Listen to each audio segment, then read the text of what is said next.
the Queen Anne Beer Hall, and by Fox 13. Now day 3 of the NFL Draft, and your host, Ian Furness. It's actually day 2 of the draft. I don't want you guys to get caught up at day two of the draft. But we know what? We're getting to if I'll be honest with you, for all of us, Jackson back in the studio, kind of feels like day 3 already. We've been doing this for a while. We were here till about 9:20 last night.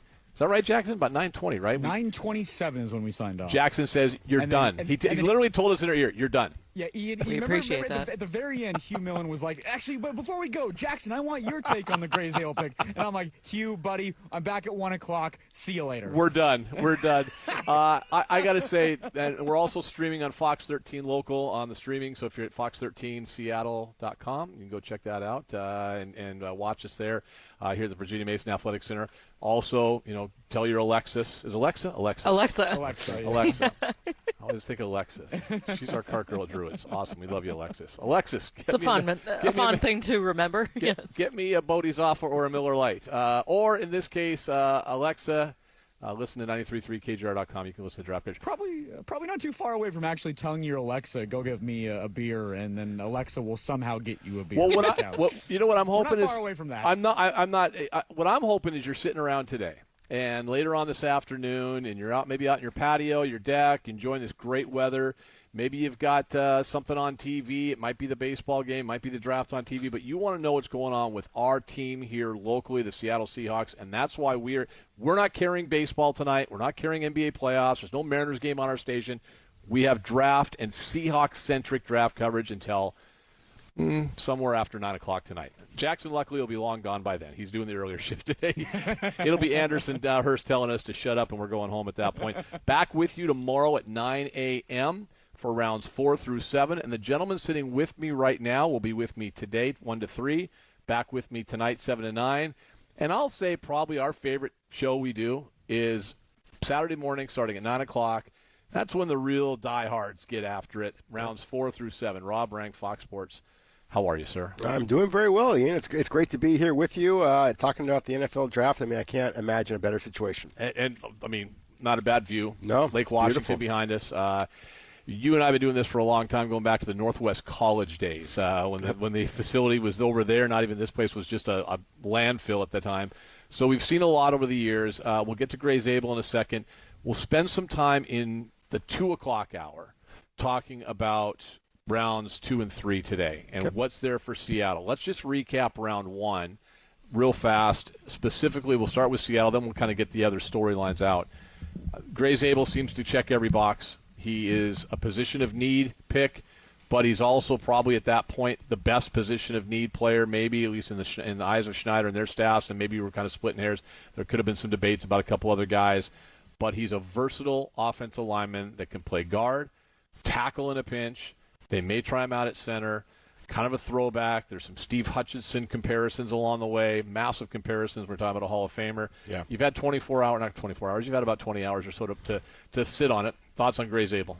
Well, I just thought that he was the perfect schematic fit for what the Seahawks are looking to do. I think that, as you said, I mean, it's difficult to compare anybody to a Hall of Famer like Steve Hutchinson. Hutchinson played with a different level of physicality than just about any blocker I've ever seen. With Gray Zabel, what I am just wowed by is just the athletic ability.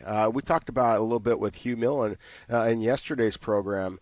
36.5-inch vertical jump. I mean, that's like a wide receiver kind of a number. I mean, that's a point guard kind of stuff. I mean, you just don't see that from an interior offensive lineman.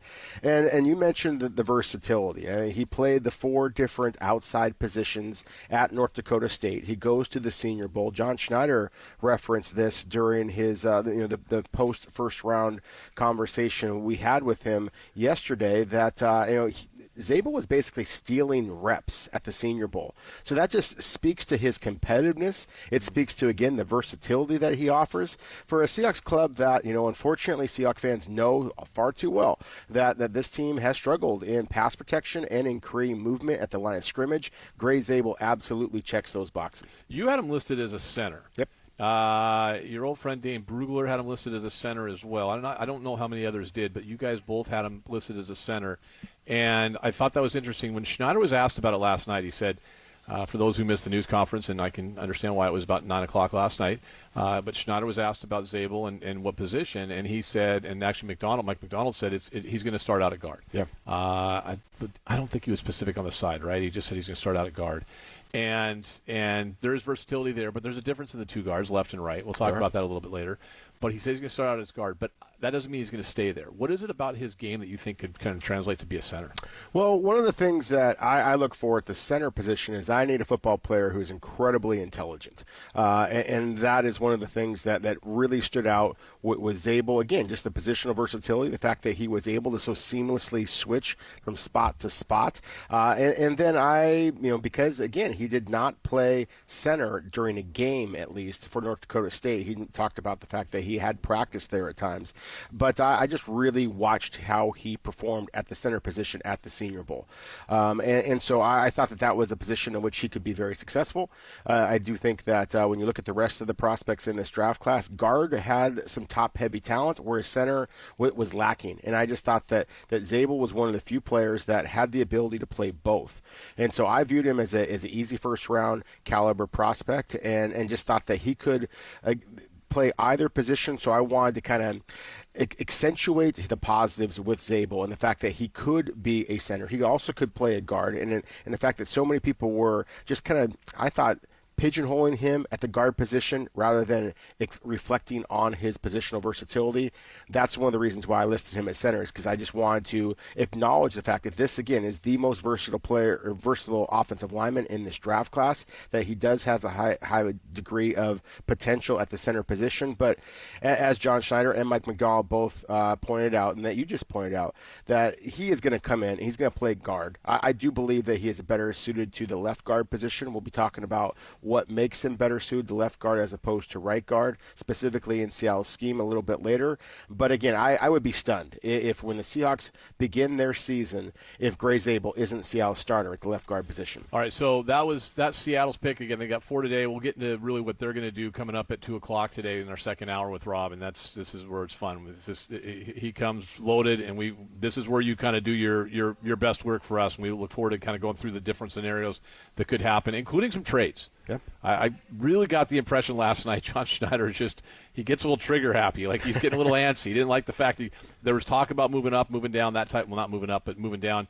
Didn't come to fruition. They got Zabel, but I wouldn't be surprised with those 4 picks. They got a lot of, if they see some guys, and we'll kind of talk about what they could do, what makes sense. All right, that's at 2 o'clock today. Danny O'Neill in just a couple moments. Our old friend is going to join us from the Dang Apostrophe, longtime Seahawk beat writer and columnist here for the Times in Seattle. Before we get to him, the biggest story yesterday was what didn't happen with Shedeur Sanders. I don't think you were surprised. I know Hugh, I don't think, was really surprised. He dropped out of the first round. Probably won't last long today, right? I'm assuming he's going to go fairly early today. I think there's certainly a possibility that he goes early. There's going to be several teams picking in the first 5 to 7 selections that could use a quarterback. Cleveland Browns being certainly among them, the New York Jets being another one. But at the same time, I know some clubs out there that have Tyler Shook arrayed ahead of Shedeur Sanders, and kind of sending some texts out to some folks. Last night after the first round concluded, as you said, there was not a lot of surprise among NFL teams that Shedeur Sanders went undrafted. Look, I still believe that he is a starting caliber quarterback in the NFL. I love the accuracy, the anticipation with which he throws, but at the same time, there's 5 A's I use in evaluating quarterbacks: arm strength, accuracy, anticipation, athleticism, and then attitude. And if you don't have the leadership traits necessary at the quarterback position, then you are going to drop. We've seen this happen. It's one of the reasons why Aaron Rodgers fell all the way down all those years ago. So, again, I think that there is a possibility that Shedeur Sanders is the first selection here in a few hours. I also think there's a possibility that you see at least Tyler Shook from Louisville go ahead of him, perhaps even a Will Howard from Ohio State go ahead of him. So, to me, the Shedeur Sanders saga is still very much in the forefront of this draft. Cleveland has picks 1 and 4 in the second round. Houston and Tennessee are in between them. They're not going to take a quarterback. And then sitting there at number 5 in the second round, 37th overall, but the 5th pick in the second round, Pete Carroll and the Las Vegas Raiders. Yeah.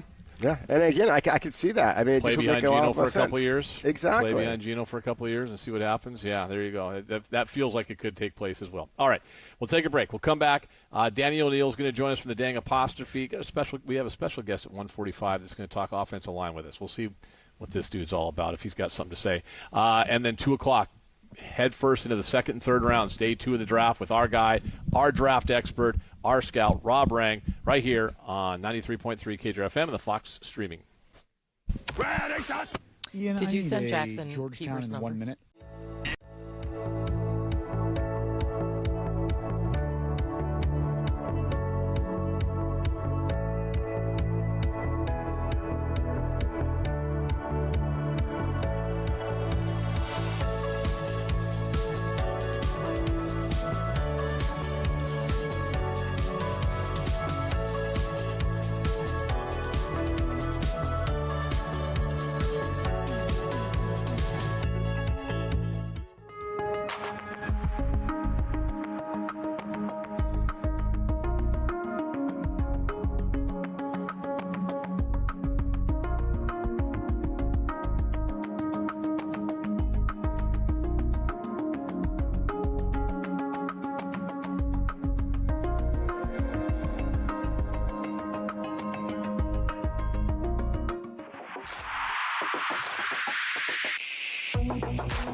Staples to the radio show. And Danny, first and foremost, how are you today? I'm doing very well, Ian. We're in about 2-week period of time between when it's really cold in New York and when it gets insufferably hot. So it's quite comfortable right now. Well, there you go. It's the same here in Seattle. We got you know exactly where we're at. We're on the shores of Lake Washington, Virginia Mason Athletic Center. There's a bald eagle flying by. And looking out on the water, I've got my good friend Rob Rang sitting next to me to chat with you as well today as we get ready for day 2 of the NFL draft. So here we go, my friend, and welcome to day 2 of the draft. I bet you missed coming out here, being with us here at the defensive meeting room on the second floor of the VMAC. I do. I legitimately do. It's a really fun time, if only because there were points at which Softy was so loud you could hear him on the other station. It's fantastic. Well, I can tell you this: the other station doesn't even come here anymore. So that's he you know what? Good for him. He chased him out. Like literally chased him out. Like just we give our big dumb animal a hard time sometimes. But every now and then he gets something accomplished for the better the good. He was my West Mantooth to Ron Burgundy. Yes. Yeah, you did not. When Jess was working with Danny, it was not. I could see. I'll be honest with you, Danny. One of my favorite parts of that was seeing the frustration in Jess's eyes back then when she worked across the street and was producing your show. When Softy was being very loud. He loved it too. Yeah. So I don't think mad. he knew. Honestly, I don't think he knew. Does he know anything? No. I agree with you. I don't think he has any understanding, and that's what makes him beautiful. like a truly beautiful person is he's just being himself. Like, it's not like he was amping it up. Like, no, he gets hopped up for the draft. No, it's great. So the Seahawks took their the offensive lineman yesterday. There's comparisons to Hutch. Robert, are those legit comparisons to Hutch, by the way? I struggle with that personally. I just think, again, that Steve Hutchinson was such a physical player. I mean, there was a violence to his game, and I don't see that consistently with Gray Zabel, but I don't want that to be perceived as a slight on Gray Zabel. I think the Zabel is about as athletic as any interior offensive lineman I've certainly scouted this year and in most years. But, comparing, somebody like Steve Hutchinson to a rookie just feels, very much putting the cart ahead of the horse. Yeah, that was the 2001 draft, Danny, when Mike Holmgren took Corn Robinson 9th overall, then a guy named Hutchinson 17th overall. Big man who was here yesterday to remind us about making those picks, he knew what he was doing back then. He did. And the other guy that was there and working on that draft, though he left, I think shortly thereafter, was John Schneider. He was still with the Seahawks at that point, because I at one point made a reference to a player the Packers had picked that year, and he made the point of me as like, yeah, that wasn't on me. I was actually with the Seahawks working on Corn and Steve Hutchinson. Thanks very much. I like it. Hutch in 01 ends up going to the Hall. That was actually a good draft. Kenny Lucas. Yeah. Heath Evans was a solid player for them. Pork Chop Womack. Yep. Alex Bannister. Alex Bannister, who, if we just want to put one thing away, that would be a certain Rowdy ran in the Green Bay. Sure. Put that aside for a second. Softy brought that up to Holmgren the other day. You can imagine how that went, Danny. But it was a pretty good draft. Alex Bannister did make a Pro Bowl as a special teamer. Yes, he did. did. Got to give him his props. He just maybe not the person you want running the out route. Yeah. What's your favorite draft memory from covering these guys, whether it be at Northwest College or over here? My favorite draft memory is Bruce Irvin, a player who I've gotten a chance to cover a lot of guys that I really liked. I don't think anybody's made me laugh more than Bruce Irvin. And Bruce Irvin's draft night, he was asked because he was arrested, I think it was after the Combine, maybe right at the West Virginia Pro Day. And the story of what he got arrested for is actually very, very funny, because he jumped up and knocked a sign off of a pita pit delivery car. And he was asked about said arrest after being drafted, and Bruce's quote was, "The good Lord knew it was BS."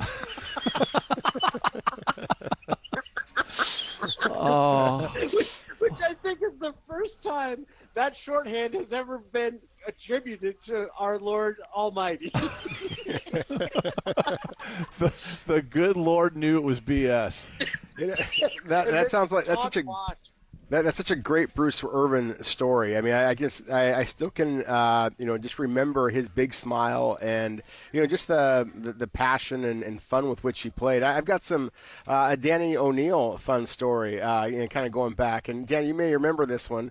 It actually wasn't on draft day; it was Senior Bowl week. And in all those years of Danny covering the Seahawks so very, very well out here, there was one year that I saw him go to the Senior Bowl, and we decided to meet up, and he's going to pick me up. We were going to go to practice, and I apologize for embarrassing you here. Danny was running a little bit late, and I almost thought that maybe it was Danny O'Neill who was out there jumping up and knocking off signs off of roaming cars there, because we wound up getting to practice a little bit late that day, but it was still such great memories of our time together at the Senior Bowl. It's just great to hear your voice, Danny.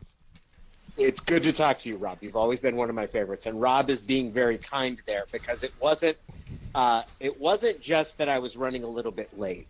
It was the year Tebow was coming out, and there was a massive amount of interest in how Tim Tebow was going to take snaps under center, which was something he had not done at all.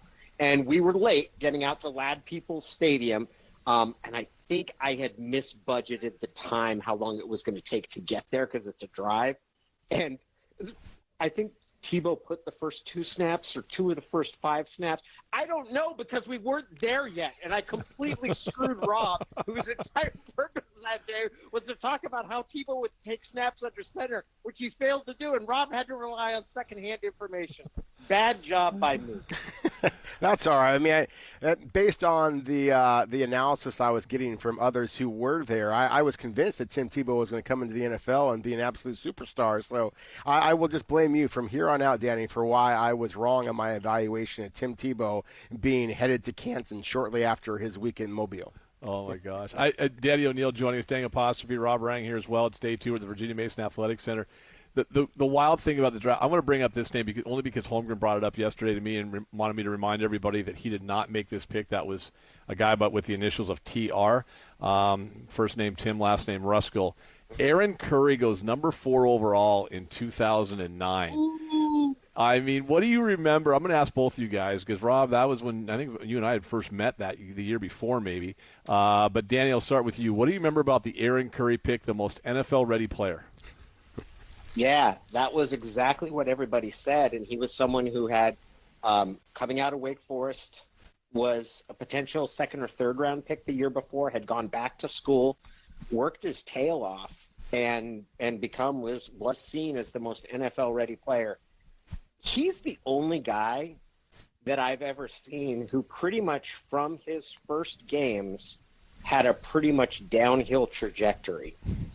He got significantly worse the more he played, and I think in retrospect, he just was not a very instinctive player, and he played the strong side linebacker spot that he played in Seattle's defense certainly didn't have the value to warrant that pick, but man, it's so crazy. Although whenever you start to think about, who they should have drafted other than that, it gets a little scary because I've been told by a couple people that if Curry for some reason was gone, the Seahawks were going to take a guy named Aaron Maben, who I think ended up going 10 overall coming out of Penn State, and he was an even bigger bust than Curry was.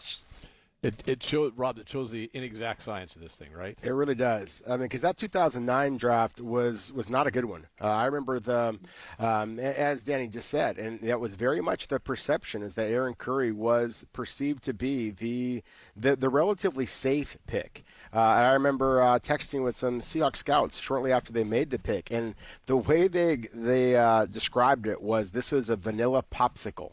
That it was as bland as it could possibly get, and I always thought vanilla popsicle. Who's ever had a vanilla popsicle? But it kind of described, I guess, in some ways how Aaron Curry wound up playing. He should have been safe, but yet it wound up not being that at all. But I remember that 2009 class. I think Jason Smith, an offensive tackle, was selected number 2 overall. He wound up being a bigger bust than Aaron Curry was, and you know, a credit to Aaron Curry. I mean, he's now a coach, of course, in the NFL. I mean, so up-and-coming coach. Yeah, works his ass off. I watched him coach here last couple before he left here. Yeah, that guy works hard. Yeah, exactly. Very impressive. Yeah. I'll throw this at you. That 2009 draft, this is why, and I bring this all up because John Schneider came here in 2010. If you're wondering why John Schneider was hired and they needed to get a guy that's a personnel guy and a scout, 2009, Aaron Curry, 2nd-round pick, pretty good. Some guy named Max Unger. That worked out okay. Deion Butler was the 3rd-round pick. Mike Teal, quarterback, no. Courtney Green, DB, no. Nick Reed, the outstanding pass rusher, Danny, from your friends at Oregon.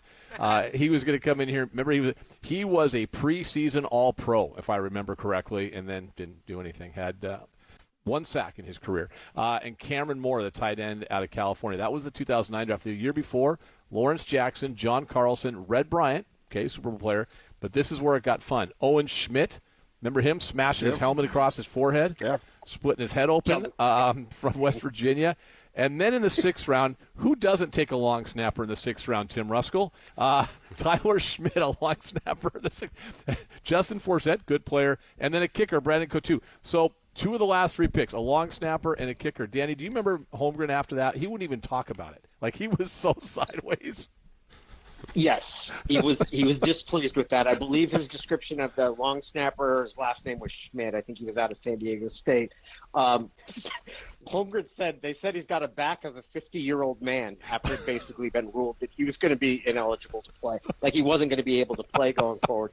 I do feel I missed out on an opportunity because that 2008 season, Holmgren's last year, they kept Brandon Coutu on the roster, the kicker that they chose out of Georgia, the entire season. That's right. And Holmgren wasn't going to play him because they had a Lindomare who turned out to be a really good kicker. And Ruskell wasn't going to cut him because he was the kicker he believed in. And I really, in retrospect, wish that each week I would have asked Mike, why do you have 2 kickers on the roster? I think of all the things. Now, I might have eventually gotten choked, or perhaps Mike Holmgren would have thought it was funny because I was pointing out the insanity that was going on at the top that point, and you had a coach and a GM that were very much not working in concert, or the GM who was feeling undermined by his coach. I think, is Mike here later, Jess? Is he here? Danny, I'll do some show research and ask him. All right? I'll do some show research. I'll say, hey, Mike, Danny O'Neill wants to know. This isn't coming from me, Coach. Actually, you could ask him about this story. So I think it's 2008, though it's possible it's 2007. They had 2 road games set up that year. They were going to play back-to-back road games in the state of Florida.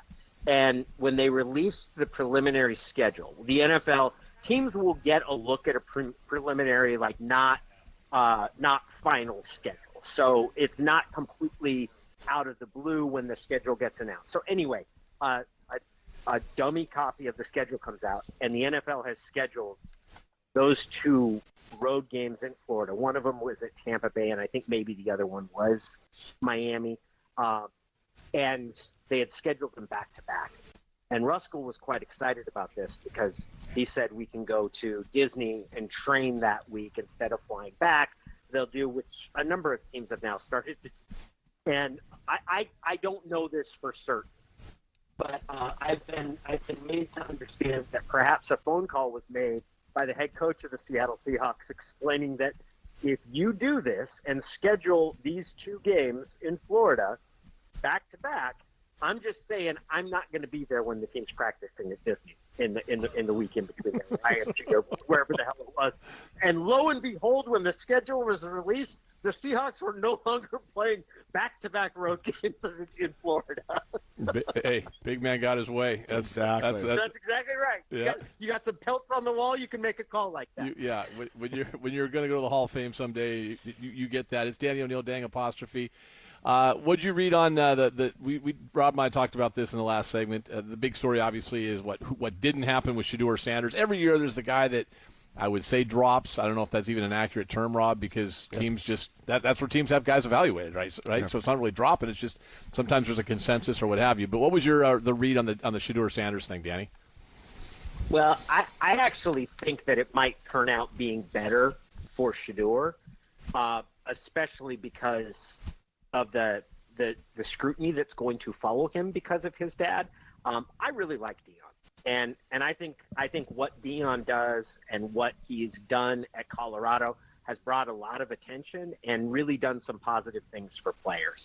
But you do have a large number of people like Deion is a polarizing character, and there are people that feel that are angry kind of at some of the decisions that he's made, the attention he's attracted. They resent how prominent he's been. And if Shedeur had been in a position, look, if you're drafted in the first round these days, there's an expectation that you're going to play at some point your rookie season, and that you probably should be in a position to start your second year. And if your skill set doesn't line up with that, it's disaster for the player. I think Johnny Manziel is a great example of this. I don't know if there's anything that could have saved that guy's pro career, because it's clear that he had some major, not just behavioral issues, but probably had a lot of things going on off the field. But being drafted in the first round created a no-win scenario because there were expectations that were there that didn't match his skills. Like he wasn't going to be able to play up to that regardless, even if he was the most disciplined quarterback. So I know that it's got to be disappointing for Shedeur. I don't think it's a bad thing, though, for a player if you don't get drafted in the first round, because I think you actually might end up being in a situation that turns out to be more positive for you with less pressure. Yeah, and I'm fascinated by that as well. I mean, obviously, we got to see where he winds up landing, but I do agree with you in that this is a player that has lived under the glare of the spotlight his entire life, and I think that he could be afforded a little bit of leeway here. And then because he is going to be drafted, presumably here early in the second round, then he may actually get that. I'm curious, Danny, as we've, of course, you're in the New York area, so I'm kind of curious just what your read is on the Jets and the Giants picks. I mean, Shedeur Sanders was a guy that I thought I had tied in with the New York Giants and had some help with that. Some scouts I need to talk to that kind of led me astray with one of my projections here. But do you have any sense of how just the folks in the greater New York community are feeling about the Giants selections of Abdul Carter at number 3 overall, and then trading back up for the other quarterback? I say other, Jackson Dart, as well as the Jets. Are they screaming Jets, Jets with the selection of Armand Membo at number 9 overall? Well, there was very positive reaction to the Giants, and to a lesser extent, everybody pretty much likes the Jets pick because they're so angry at the offensive line and really feel that, what we've learned is that this is a team that's not a quarterback away. You need to have a more complete offense here. So people are generally encouraged by the Jets pick, but they're gaga over the Giants picks. And that's going to happen when you make the move and you end up getting a guy that's going to pressure the passer, an elite edge rusher, to pair with the kid out of Oregon that they've still got. Like, feeling that it steps up for their defense and takes another step forward for their defense. And then they move in position to get the quarterback or the guy that they can have sort of mentored in the background behind Russell. And I think that people feel encouraged by the Jets. I just think, man, there's so much pressure on that GM and coach this year. And you're going to have a situation where you've understandably used a lot of draft capital on a potential successor quarterback. I think it's going to be a tough road for them this season. I don't see Russell fitting in well, and this is a sick part of me. There's a little bit of me that's looking forward to hearing the Monday morning calls on WFAN after a Giants loss about Russ, because the New York callers are so reasonable and so not prone to overreaction. Like, they really take things in stride out here. But right now, the momentum around New York is around the Giants is pretty palpable. There's no way Team Russ was happy with that pick. There's no way Team Russ was happy at all. And Danny, let's just make this promise now. We'll play a couple of those phone calls on the Fridays when you and I are having conversations in the fall, just for, if nothing else, for your entertainment and mine as well. All right, tell people the dang apostrophe. It is a weekly newsletter. You can sign up for it by going to DannyO'Neill.com. You enter your email address. You get periodic emails from me. This week you got a couple of vacation photos. A snapshot from Vietnam, Ha Long Bay, which there was a slight snag in leaving the country in customs. I had to go talk to an angry immigration official who was upset because I put the wrong day on my exit visa. But I made it out. So if you go to DannyO'Neill.com, enter your email address, I will send you stuff. You don't even have to pay me anything. Love it, Betty. We'll talk to you next week. Thank you, my friend. Sounds great. Great to talk to you, and great to catch up, Rob. Yep. Take care, man. There you go. That's Danny O'Neill. We'll have a special guest coming up next to break down the Gray-Zabel offensive line play. We'll see how this goes. Don't miss it. Coming up next. NFL Draft is officially 6 minutes. Okay. Hey, Ian.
Foundation Specialist, the Queen Anne Beer Hall, and by Fox 13 on Sports Radio 93.3 KJR FM.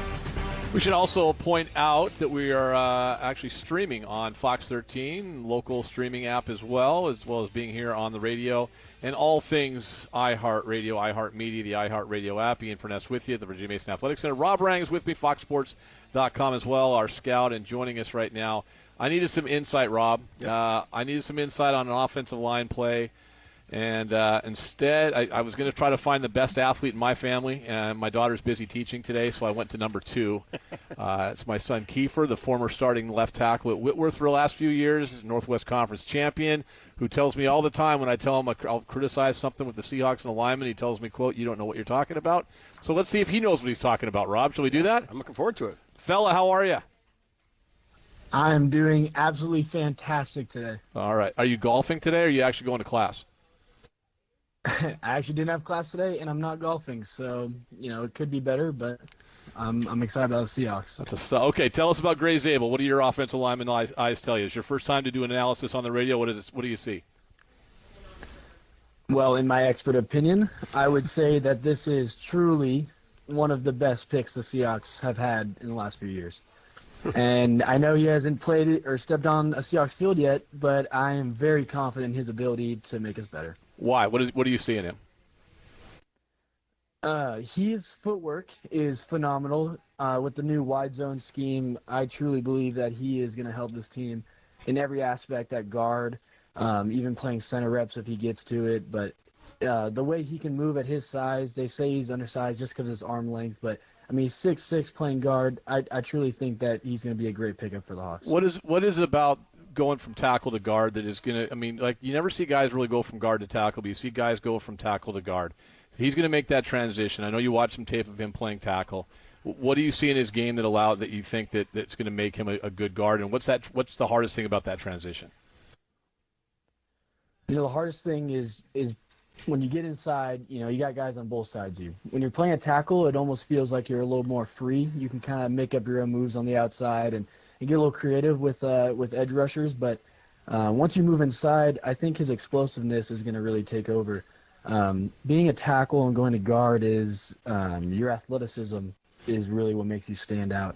I think when they're running those wide zone plays and the way he's able to move and the flexibility that he has is just going to do phenomenal things for the Hawks organization. I think, being able to reach around D tackles that may be a little slower and him going against edge rushers usually, he's going to maybe even be too fast at times, but I think he's going to get adjusted quickly, and I know he's a very coachable guy. Yeah, Kiefer, this is Rob Rang. I've been hearing about you for years now, and I'm excited to hear your thoughts on this because while I played at a very low level at the high school level, you of course have actually played at the college level along the offensive line. So your perspective again is really meaningful. So thank you. One of the things you just mentioned there with Gray Zabel that I also saw on tape, and I'm also intrigued by, is just that he is so damn quick off the line of scrimmage that sometimes he gets to the second level, and it's almost like he has to, he beats linebackers to the spot and then has to kind of relocate them because he's just, again, so quick to that spot. Can you just talk to us a little bit about your experience when you are as the play is called and you're in the huddle and you're getting up there at the line of scrimmage? Can you just talk about just the steps that you're taking? What are you looking for in, say, the linebacker to make sure that you are hitting your landmark, so to speak? Yeah. It starts at the first level. You're talking through with your – I was a tackle. You're talking with your guard, even the center. You're pointing out, where your doubles are going, where you're working to. You don't care if the D linemen know. You're pointing it out. You're letting them know that you're coming at them. I think a big part of his game is that, he can slow down and just be with that double a little longer if they need to, and just keep a hand there. But he's so quick that you rather, beat a linebacker to a spot and have to slow down than, be racing to get there. So it's a good problem to have, but I'm really excited for him. I think I've said it a million times. I'm so excited to have this guy on the Seahawks roster. You have one concern. What was there? You said you had a little bit of a concern. What would that concern be?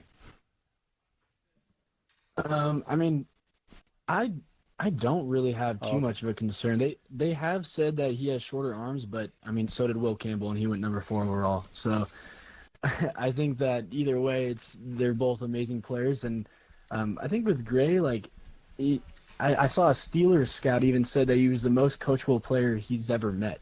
So I think that no matter what they throw at him, that he's going to pick it up quickly and he'll do just fine. What do you think with the wide zone? What is that for? Just from an offensive lineman standpoint, is that something guys like? Is it depending on like Seattle kind of a little more power last year, whatever they did. What is it about the wide zone that you think fits his game, and also say a guy like Ken Walker? Yeah. I would say, I was a little undersized even at the D3 level for a tackle, but I was a little more athletic, and the wide zone actually fits that perfectly. Gray's one of those guys that's just so quick, so explosive, and wide zone is absolutely perfect for that. I mean, you're exploding out of your stance. You're getting to the outside. You're reaching defenders. It's something that he's going to strive at, and I'm really excited for him. And then with Ken Walker, we've seen how amazing he is to run, how fun it is to watch him run. He's so explosive, the cuts he makes. I think with wide zone, it gives him time to be a little more patient and read it out, and then it's his decision, what hole he really wants to hit. So I think with running backs, they learn to love it. It takes a second to get used to, and you might see that a little bit at first, but running backs learn to grow and start to branch out when wide zone's introduced. Reach block, what's that? I don't know what that is. Are you surprised by that? I'm not surprised. You were a soccer player, fella. So. Can a guy with short arms make a reach block that you keep talking about? What the hell? What are you doing? What are you talking about here? Yes, he can. I believe he can because he's so quick. I think all you got to do is just take that first step. It's all about the first step. Once you have that, which he already has, you can make that reach block very easily. You're basically getting to the outside shoulder of the guy and cutting him off so the running back can just run right outside you. That's the most base term, but it's harder than it sounds.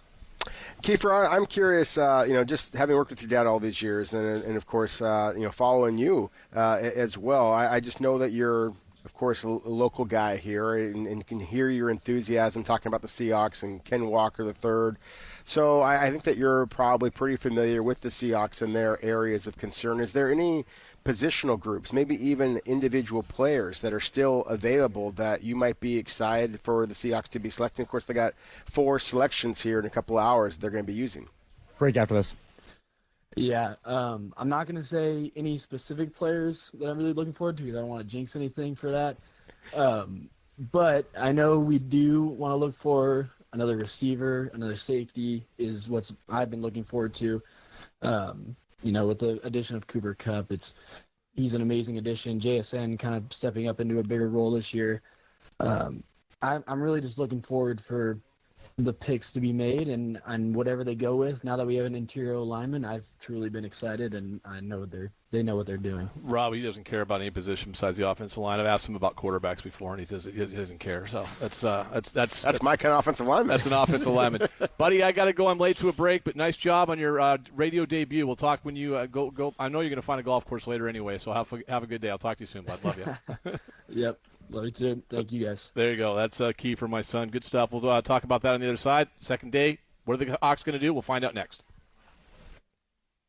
Be sure to make Sports Radio 93.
Sports headlines. Headlines are brought to you by Frost Brewed Coors Light. Choose chill. Well, I guess it would help if I actually had the damn headlines in front of me. Oh, it doesn't matter. Mariners are here tonight. They start a homestand taking on the Miami Marlins. Los Angeles after that. They have just won 5 straight series after knocking off Boston yesterday. Day 2 of the NFL Draft starts in about 2 hours. Actually, 1 hour and 54 minutes to be exact. Seahawks have 4 picks in the second day. That's all we need for now. Let's just get to it. Hour number 2. All right, let me also do this. It is the cash contest. Sports Radio 93.3 KJR-FM brings you Grand Slam cash for your chance at $1,000 every hour. Listen each weekday, every hour between 6 a.m. and 7 p.m. for the nationwide keyword to enter on our website at 93.3kjr.com. The word for this hour is grand. Grand. Isn't it grand? Sure is. You betcha. $1,000 would be grand. That would. It is a grand. All right. This is. We are. It's funny. These are fun days. I'll be honest with you. In sports radio, and I think in sports media as a whole, the draft has just turned into this big event. The only downside, can we all just agree, the dumbest thing ever, Colleen Wolfe and Laura Rutledge coming out. We had to have one from the NFL Network, one from ESPN. The two ladies came out to some music, kind of semi-dancing, to make the announcement of the NFL schedule announcement on May 14th. Outside of that, tons of fun. All that, we can do without that. It's a ton of fun. And why do I say that? Because I got these two guys next to me. If you're watching on the Fox 13 stream, Rob Rank, FoxSports.com, Corbin Smith, Emerald City Spectrum. They work together. They do podcasts together, right? Yep. Yeah, your poor listeners having to deal with both of us at the same time. That might be a little bit overwhelming. It's good. You know what they're thinking? Less of me, more of somebody else. And so that's a good thing. But Corbin's here, has been covering the Hawks for a long time. Rob and I have been doing drafts since 2007, 8, something like that. Something like that, yeah. Together. That's when I first met Rob. He actually saved me. That was back in the day when it was all day Saturday. Yeah. It was and it was more than 7 rounds that year? Oof, I'll have to look it up. I don't know. It was. I'll look back because I remember that draft specifically. I thought they got rid of the 8th round before 2000. It was 7, all 7 rounds. That was the Josh Wilson draft, and I was with the old Northwest College, and I'm doing a radio show. I was the new guy. I'd been at KJR for 9 months, and Purple Sheet Rich Morris says, "Hey, you just go do the draft show. We'll have sound and we'll have all these things." I got out there. I was by myself. No Hugh Millen. Nobody else, no sound. Our producer at the time, God bless him, he just sat there and says, "Oh, just take a break here. That's it." So I just talked, and at some point, I'm done. I probably and the picks went so long, right? Yeah. Back then, the Seahawks didn't have a first-round pick. Josh Wilson, a second-round pick, and I ran into this guy. I don't even know how I met him. And Rob Rank somehow bailed me out and ended up doing radio with me. Then here we are all these years later. So thank you. Thank you. Yeah. Thank you. What an origin story. I know. How about that? All right. Let's go. Day 2. Let's start with it. We'll get you in a second, Corbin. Rob, what are we going to do day 2? Well, again, I think that this is a draft that really sets up well for the Seahawks. I think that because they went with the offensive line early on, then now you can take advantage of where the real depth of this class lies as far as edge rushers, defensive linemen, and wide receiver. To me, those are the positions of greatest concern for this team at this point. There are a number of prospects at each of those positions. I know that everybody's going to focus in on quarterbacks now. Obviously, the Shedeur Sanders story, Tyler Shuckus is still out there, Will Howard, some guys that Corbin and I have been talking about a little bit that could be fits for the Seahawks. But again, I think that an edge rusher and wide receiver are going to be at least 2 of the first 4 picks the Seahawks make today. All right, Corbin. So let's not get into specific players yet. We'll do that in a second. Positions of need. They addressed one big one to a certain extent, not fully yesterday, right, with the interior of the offensive line with Gray Zabel. What are the other big positions of need right now? I think you got to take advantage of this defensive tackle class early here in day 2. I mean, this is a historically good defensive tackle class, and as you said, we'll get into specific players here in a minute, but you listened to John Schneider yesterday. It wouldn't give specifics about why Cameron Young was waived, but you don't have Cameron Young. Jonathan Hankins wasn't re-signed, at least at this point. They've got a massive hole, figuratively and literally, at that nose tackle position. And I also think the edge spot, look, Boye Mafe is going to be a free agent after this year. Uchenna Nwosu has played in, I believe, he's missed 22 games total the last 2 years. He's had injury issues. His contract after this year is going to be murky.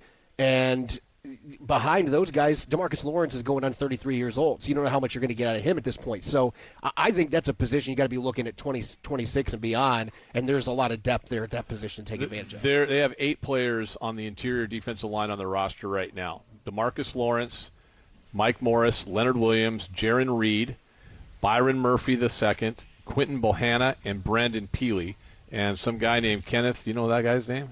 Rob, go ahead. Ooh. No idea. Oda Megwu? Yeah, I think it's Oda Megwu. Yeah, that guy who just flies off the page. That's what they have. There's a major need there. So you think going right to that point? I also would mention receiver as well, okay, because to me this is the sweet spot where there's going to be a lot of receivers. Hold the receiver thought. This is where we put this guy to work. All right, this is where we make this guy earn his money, all the big money and the Pirelli's pizza we give him and everything else. Defensive tackles, interior defensive linemen. Who are they looking at? Yeah, I think that for the defensive tackles, let's see. I got my list here of the top players available. I was surprised, to be honest with you, that we saw a couple of defensive tackles that come off the board late in the first round. Kenneth Grant was actually number 13 overall, I believe, to the Miami Dolphins, which I thought was one of the real reaches of the draft. Tyleik Williams, defensive tackle, that wound up going to the Detroit Lions at the tail portion of the first round. That's why I agree with Corbin in that defensive tackle is historically deep this year. I don't necessarily view a lot of the defensive tackles as like the best players available at the top. I think that there is going to be a number of guys that are going to be available more in that third round range. So, right off the top of my head, I have to kind of look at it. My next highest rated defensive tackle is Alfred Collins, who I have as the 27th best player available. That actually may wind up working out pretty darn well for the Seahawks, considering that they have 18 selections before Seattle is up at number 50 overall. Alfred Collins would be an interesting one, though, because 6'6", 332 pounds, so he is a much, much larger man than what the Seahawks drafted a year ago out of Texas, the Byron Murphy. But at the same time, you would be reuniting him, and Alfred Collins, not the running back previously at the Seahawks. Running back, unfortunately. Yes, tragically. But Alfred Collins has the size to kind of play up and down the line of scrimmage. As Corbin pointed out a moment ago, no more Cameron Young. Jonathan Hankins is a big man, similar kind of size. Collins, to me, is one of the guys that can play that nose guard position, but he also can slide outside to play that kind of 5 technique defensive end role that Ray Bryant famously played for the Seahawks all those years ago as well. So that's okay. Let's go receiver, because I think that's even my offensive lineman son mentioned Cup's there, but they need receivers. Is it Rob? You're the one that came up with the stat, right? Yeah. Get the stat again. Corbin probably knows this. I'm sure you've told him this on your podcast before. We talked about it, yes. So the Seahawks have 9 wide receivers on their roster right now, and only 2 of them have ever run a 4.4 or faster, and 4.49 or faster. So that's the thing, is that means that the Seahawks have one of the slowest wide receiver cores in all of the NFL. Now, look, I think that you can overrate speed, but at the same time, I think that in this offense, Clint Kubiak's offense, you have to have receivers that can make people miss after the catch. You have to have that big play ability. You can't put it all on Sam Darnold just to be pinpoint accurate at every stage. So get him some help. And, of course, with the trade of DK Metcalf and Tyler Lockett moving on as well, then it is absolutely critical that the Seahawks focus on that wide receiver position. And, again, while I'm excited about some of the defensive tackles there, I was remiss in not mentioning a player I'm really high on, Joshua Farmer from Florida State. At the same time, I think that this is just chock full of wide receivers at this point. Yeah. I've mentioned Luther Burden III from Missouri many times before. He is one of my absolute favorite players. Let's start with him. Yep. He's going to be gone by 18 in the second round, right? He should by 50. Be. Is he worth trading up for? I think he is. But that again, now he primarily played the slot position at Missouri. Obviously, Jackson Smith-Njigba has played the slot for the Seahawks the past couple of seasons, and that's where Cooper Kupp has excelled as well. So I can understand the argument that perhaps that he is not the best fit for the Seahawks. I would disagree with that assessment because I think that, again, when I look at Luther Burden III, his ability as a return man, I think that he has the size and physicality and speed to be able to move outside as well. But I know, going back to my co-host, partner in crime with Corbin here, he has been talking so much about an Iowa State wide receiver, Jaden Higgins, and I know that you're excited to kind of talk about why he might be a good fit for the Seahawks. You mentioned with Luther Burden III the slot presence. You need a big-bodied receiver that can win downfield and can also create some after the catch. Jaden Higgins can do all those things. I had a late first grade on Jaden Higgins. If you can get him at 50, that might even be a player that's worth moving up and getting because he's faster than Teteroa McMillan. Ran in the low 4.4s, put up 1,100 receiving yards, even though Jalen Noel, another guy I think will go today, really good receiver, but he's more similar to Jackson Smith-Njigba with what he does. They need an X, right? They need a big-bodied X. And this is the other thing that I love about Jaden Higgins, and I know Clint Kubiak is going to love it about him. That dude gets after it as a blocker. He is nasty, and you can just tell that he enjoys that part of the game. He uses his size well as a blocker. All right, that's Corbin Smith, Rob Rang, Ian Furness with you with the Virginia Mason Athletic Center. It's day 2 of the NFL Draft. 4 picks for the Seahawks coming up today, starting at 4 o'clock. Again, the draft starts early. Softy and Fain and Hugh and Holmgren starting with the draft at 4. They're on at 3. And by the way, at 3 o'clock, they'll be joined by Hall of Famer Steve Hutchinson with Mike Holmgren and the crew. That will be very, very fun coming up at 3 o'clock today to have Hutch with his old coach and Hugh Mill and Softy and Dick and everything else. So that's coming up at 3 o'clock today. Let's as we look at kind of the trajectory of how things are going to go. And one other thing, 49451, that's the text line. If you want to ask a question to these two guys, they're here. They're sitting here. They're not going anywhere. You're going to stick around for one more segment. Yeah. If you want to ask a question, draft-related, 49451, we'll get to some of those. You can find out, you can ask Rob who the backup tight end is from Norfolk State, and he'll tell you all the guys' measurables and what he ran and everything else off the top of his head. It's genius how you ever amazed by this guy? You ever just go, what? I just couldn't believe that there was a player last year that he didn't know. Yeah. Mike Jarrell, he was kind of, who's that? That was the first time I'd ever seen Okay, that. you know what? That was the first. In it 17 years. I know, it did anger you. Yeah. He took it personal. I think he also took it, when I started thinking about it, I realized that when I was coaching in Indianapolis that he scored a touchdown against me in a JV scrimmage game. I remember that. I was like, that's why the name rung a bell with me. I was like, I don't know who he is, but the name was familiar. That was funny because when that did happen, it was like Rob's just like, we're sitting here and he's like, You can see the mind, the computer. It's extremely difficult to it's stump like him. overheating at that point. I go, Mike Terrell, what the hell are they doing to me here? It's fortunate that we're right here next to Lake Washington because I had smoke coming out of my ears. I pretty much jumped into the Just water jump in. there. Yeah. The cornerbacks did not go yesterday. Yeah. But a lot of those guys have red flags with injuries. Yep. Do you think we're going to see a cornerback run? I do. I think that to me is one of the fascinating things about this, is because it has been perceived as being this quarterback class that lacks talent, and I just don't think that's really fair. It's not as gifted top end. Obviously, we had 6 quarterbacks go last year. I'm saying corner. Oh, cornerback. Yeah. Yes, sorry. I do think you're going to see plenty of corners go. Will Johnson certainly is one of them. Coming off an injury. Yep, coming off an injury. Savon Ravel from East Carolina coming off of the injury. Both of them are absolutely first-round guys on tape. They could be players that, while cornerback is not necessarily a huge area of concern, I think, for the Seahawks, at least on paper, but if you look at it past this season, Rick Woolen is in the final year of his contract. Yep. He's been in and out of the doghouse. Josh Jobs on a 1-year deal. Devin Witherspoon, as great of a player as he is still 180 pounds soaking wet. You always have to worry about his durability. So I think that cornerback is absolutely a bigger priority, frankly, for the Seahawks than quarterback, which has been so talked about so much, in the build up to the draft. It would help if the host could enunciate better. I got two other corners to add to that. Darian Porter from Iowa State, 6'3". His passer rating against last year, his only year as a starter, but it was 4.7. That is not a typo. 4.7 passer rating against. Ran in the 4.3s. With his size, he is a really fun prospect. And Dorian Strong from Virginia Tech, that guy is a Mike McDonald corner. He is physical. He likes to come up and get in the run game. He gets his hands on the football a lot and just has the character that they're looking for, too. So there's a lot of guys on day 2 at that position. That might be a sleeper position in the second round for Seattle. Yeah, that's what I think. What Rob mentions is right, because if you just look at on paper, they got Witherspoon, they got Woolen. Joe played well for him last season, and then a bunch of other guys that are depth guys. But the Rick Woolen thing is an interesting dynamic. Mike McDonald had no problem benching him last year. Yep. Here's a guy that could have been. He was being talked about for Rookie of the Year just 2 years ago, along with Sauce, and then all of a sudden he kind of falls out.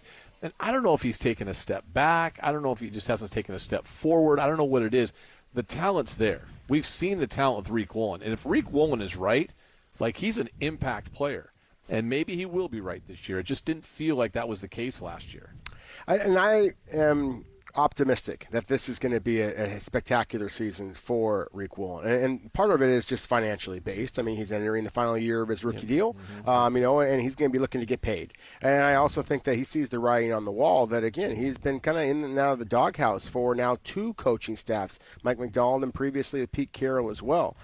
So I think that he is going to be extra focused because, as you said, Ian, I mean, he is a ridiculously gifted young man. He has the ball ball skills. And I think that you're going to see an improved pass rush from the Seahawks this year. I think that's going to create more big play opportunities. And when you have the ball skills that Arik Woolen, or as Corbin mentioned before with the Iowa State corner, Darian Porter, his former wide receiver, I mean, there's a lot of those same type of characteristics that make them good fits in Mike Macdonald's defense. All right, there's times I'm amazed by my own brilliance in terms of producing a show on the fly. It Me really too. is. Yeah, I'm amazed by myself. I'm surprised. I'm going to go home. Yeah. You're doing such a good job. I joke about that. I looked down. I just said, hey, if you guys have questions for these guys, I figured maybe we'd have a couple, 3 questions. That's not even Got close. a lot. Yeah, there's a lot. And there's a really good one I want to start with about Jalen Sundell. Because it's a really good question, because I think a lot of people – here's a name that has been tossed around. If people were following our draft coverage yesterday on KJR, if they're following Corbin on University Spectrum and the podcast and everything else you guys do, they've heard the name Sundell a lot, especially over the last 20 hours. Like Jalen North Dakota State. Oh, teammates of Grace Zabel, who raved about him as well. We'll get to that question and much more. 49451. Corbin's here. Rob's here. Don't forget, top of the hour, 3 o'clock. Steve Hutchinson joins the Softy, Millen, Mahler, Fain, Holmgren show. That's coming up at 3 o'clock with Steve Hutchinson right here at the Virginia Mason Athletic Center, 93.3 KJR FM. Ready, shot! Ian, 1 minute, and then I need a snow call me. Snow call me, okay.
13 on Sports Radio 93.3 KJR FM. Just about 90 minutes away from day 2 starting in the NFL draft. Rounds 2 and 3 starting at 4 o'clock Pacific time. Don't forget, coming up 3 o'clock, Dave Softy-Muller, Dick Fain, Hugh Millen, Mike Holmgren at 3 o'clock, joined by Steve Hutchinson. That's right off the top of the show. So we're out of here in just a few minutes, and we'll turn it over to them, having the Hall of Famer joining the guys, including Coach Holmgren, coming up at 3 o'clock today. Let's get some text, 49451. This is the one I mentioned a moment ago. Comes from a 253 area code, guys. How is Jalen? By the way, it's Rob Rang's with us today. He'll be with us back at 7 o'clock tonight, and then 9 o'clock tomorrow morning with me, our good friend Corbin Smith here as well. How is Jalen Sundell compared to Gray Zabel? Both were North Dakota State University All-American offensive tackles. Sundell seems underrated. He's a member of the Hawks, made the team as an undrafted free agent last year. Yeah, at least for me, they are very similar players. As was noted in the question, they both were All-Americans at the left tackle position. Sundell wound up playing a lot of center as well in his sophomore and junior seasons. They're basically exactly the same kind of a build, 6'5", 310 pounds roughly. I see Sundell as being a guy that he is not quite, in my opinion, as athletic as Gray Zabel. Zabel to me is just remarkable in that way. Sundell has a very good short area quickness, and he just needed to get stronger to be able to play at the NFL level at a high level. I think that he is very much in play to be the starter in center, for the Seahawks this year. Look, I like Oluwatimi, but I think that Sundell is an even better fit in this wide zone attack, and the fact that both Mike McDonald and John Schneider, unprompted, mentioned Sundell throughout this entire process. I think that they feel that Sundell has a great deal of untapped potential as well. as Arnold Schwarzenegger would say, the clone babies. Yeah, those guys are identical. As Rob said, same size, same skill set. I actually think Sundell, I have to go back and look at the relative athletic score, but I think he scored a little higher than Gray Zabel did. But it's fascinating when you consider, I believe that Zabel played all 5 spots. Sundell played 4 positions at North Dakota State. I mean, they just play musical chairs with their linemen, and they do it successfully. They train all those guys. They cross-train them. And we've talked about continuity with John Schneider. He's mentioned that multiple times. There's just not enough continuity in the offensive line. That, to me, makes me wonder, you draft Gray Zabel, do you try to ramp up that continuity? Because he and Sundell have played a lot of snaps together on the offensive line.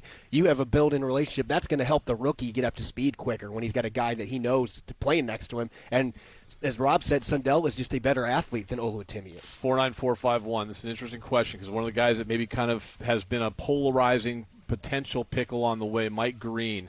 And I thought this was an interesting question, 49451. 206 says, is it safe to assume Mike Green of Marshall has been removed from the Seahawks draft board? What are his issues? Well, he's had a couple of domestic violence-related issues that he's dealt with. Couple is in plural. Plural, yes. Oh. To my knowledge, there's been 3 incidents in the past. I'm just going to put it this way, after the Malik McDowell situation, look, Jalen Carter was taken off their draft board a few years ago. I do not see any way that Mike Green is on their draft board at this point. Yeah, I kind of struggle with just the idea of removing players from a board until you talk to the true investigators. I mean, my expertise, if you want to use that word, is very much in evaluating players rather than people. But I will say this: Mike Green is a terrific football player. Oh, he is. He is explosive off the edge. He led the country. Is he a first-round talent? He is, absolutely. So 32 teams have already passed on him. Yes. Okay. He led the FBS with 17 sacks this past season. Goes to the Senior Bowl. Was very productive there. He has the juice off the edge to be a stand-up outside linebacker in Mike McDonald's system. This is a position of concern for the Seahawks. So while I do have some reservations about the character grades, just getting some conversations with scouts, at the same time, I also think that young people deserve second or third or fourth opportunities. So I just don't know for a fact that he is off their board. I do expect Mike Green to be among the first 15 or so players selected this year, or selected in the second round, and that he is going to wind up very much outplaying his draft stats if he can stay on the straight and narrow. We got a couple more questions. Rob, get your tight end hat on for me, will you? Yep. This comes from our friend Grant. What tight end fits the Seahawks the best, considering they already have Barner on the roster, and I guess Fant's still on the roster as we speak right now, right? Is he going to be on the roster? I think at this point he is, yeah. Okay. So which of the guys? Arroyo, other guys, who fits? Yeah, and that was a question we were talking about a little bit off the air earlier. For me, it's Mason Taylor. Mason Taylor is the son of Jason Taylor, the Hall of Famer with the Miami Dolphins. Of course, was an edge rusher, Hall of Fame edge rusher for the Miami Dolphins. Mason Taylor, to me, there are some elements of his play that remind me a little bit of Will Dissly. And Mason Taylor is a better athlete than, quote-unquote, Uncle Will. But at the same time, he has really soft hands. I think that's one of the ways that John Schneider described when he first watched Will Dissly at the University of Washington Pro Day years ago. Mason Taylor has some of the best hands of any tight end in this draft class, and I think that he will be the next tight end off the board. Elijah Arroyo from Miami is a seam threat. He is a little bit more of that Noah Fant type of a player, in that he is a guy who struggled a little bit with injury at Miami, but at the same time, you just see a guy that can absolutely stretch the seam and be a big play kind of a guy that way. Of the two, Mason Taylor, in my opinion, is the best blocker of those two guys. I'm not quite as high in this tight end class overall. One of the positions that I think that the Seahawks need to improve on at tight end is I think they need to find a blocker, just a guy who's a people mover. The way that Pharaoh Brown was brought in a year ago to play that role, I didn't think that he was good enough in that role. Jackson Haas from Georgia Tech, to me, is one of the best blocking tight ends in this class, and I think that C.J. Dupree from Alabama is another one. But both of those players are guys I expect to be available well into day 3, not so much in the conversation with the 4 picks that Seahawks currently have right now on day 2. A.J. Barner, second-year tight end from Michigan, of course, and then Noah Fant. who hasn't really been productive at all since he came to Seattle. The two main tight ends, Brady Russell, they're moving to fullback anyway, I think, aren't they? Isn't that the plan? Well, that's what they've got him listed as right now. I would think they're going to bring somebody else and they can compete there, too. All right. Let me get a couple more texts in, 49451. Let's see. Where was the one I just saw? Mason Taylor. We talked about Kyle Williams. I'll talk about him. Why not Kyle Williams? Yeah, so Kyle Williams, Kyle Williams from Washington State will be the first player selected who played their college ball in this state. Of course, Cam Ward was the number 1 overall selection.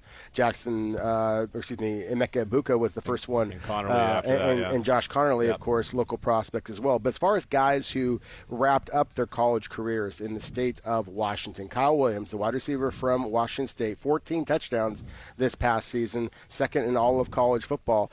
Really good player. He has better feet, in my opinion, than he has hands. There are some drops on tape that concern you a little bit, but at the same time, the guy can just get open against his own shadow. I mean, his initial quickness, his off the line, his ability to kind of create separation.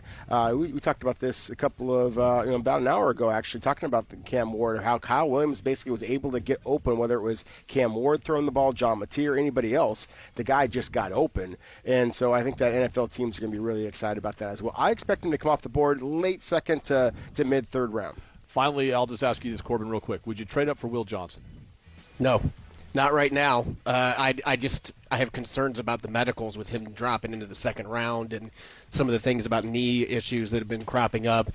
If you're going to trade up, I think Nick Manowari makes sense, the really athletic safety from South Carolina. I think Ezraku, to an extent, would make sense with his pass rushing productivity. And unlike Mike Green, you're talking about a high-character locker room captain type player that Mike McDonald would love to bring in. Those would be a couple guys I think you could trade up for. You've trained him well, Rob. He's doing all this off the top of his head without a note in his hand either, huh? You've trained him well. Well, I don't know if training is the right word. Corbin's pretty talented in his own right, but he does me proud consistently. You're going to be back with me and Hugh coming up at 7 p.m. Rob and I will be back with you guys tomorrow morning at 9 a.m. right from the same spot for day 3, rounds 4 through 7. Emerald City Spectrum. EmeraldCitySpectrum.com. Subscribe. That's your cue to go ahead and promote yourself. Yep. Go local. Go local. Go check it out, Emerald City Spectrum. We know some guys writing for that as well as Corbin. They do a great job. Support local journalism. We'll take a break, come back, wrap things up with Softy, and then get ready for Hutch joining the guys coming up at 3 o'clock from the Virginia Mason Athletic Center on 93.3 KJR FM. NFL Draft is officially. Ian, thanks. Yeah. Aurora, 1 minute.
It's actually seven guys, not just the starters.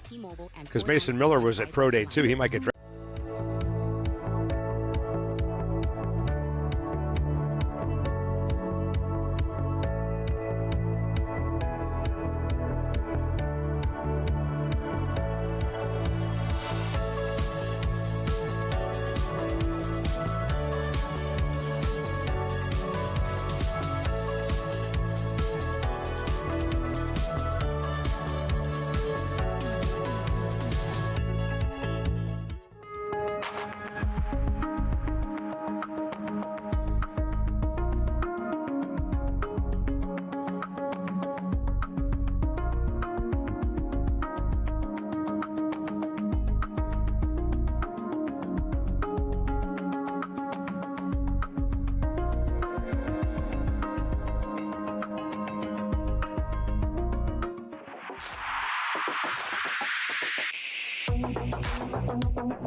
And brought to you by Coors Light, by R&R Foundation Specialist, the Queen Anne Beer Hall, and by Fox 13 on Sports Radio 5300.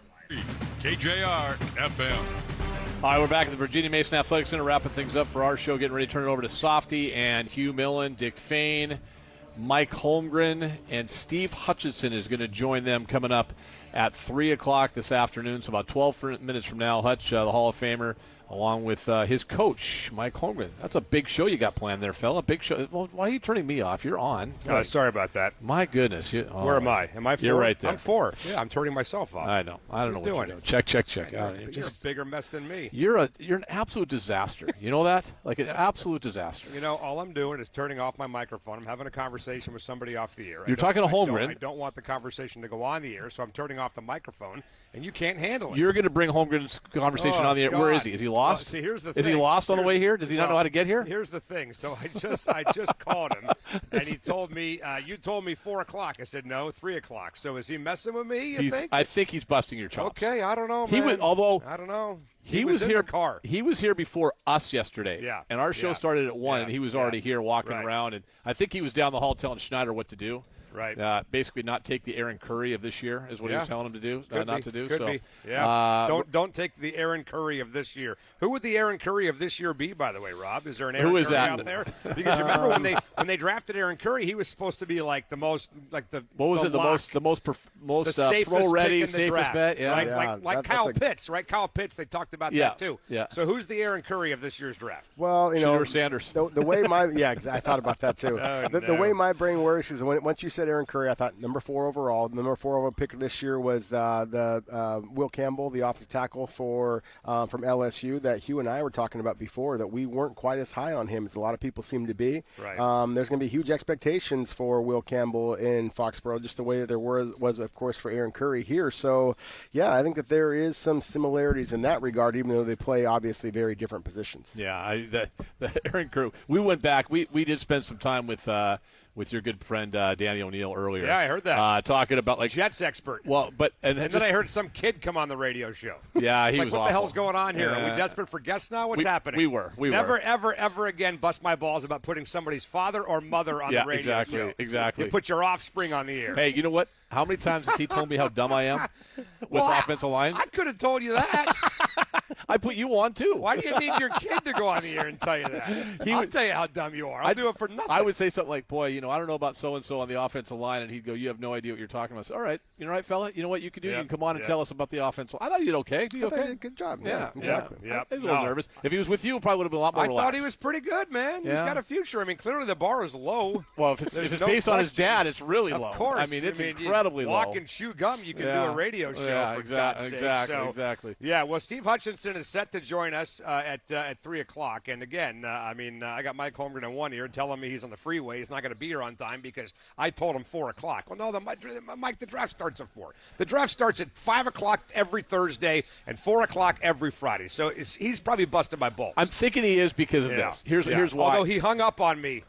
He hung up. Oh. Like normally he'll let me know he's busting my balls before he hangs up the radio, the phone.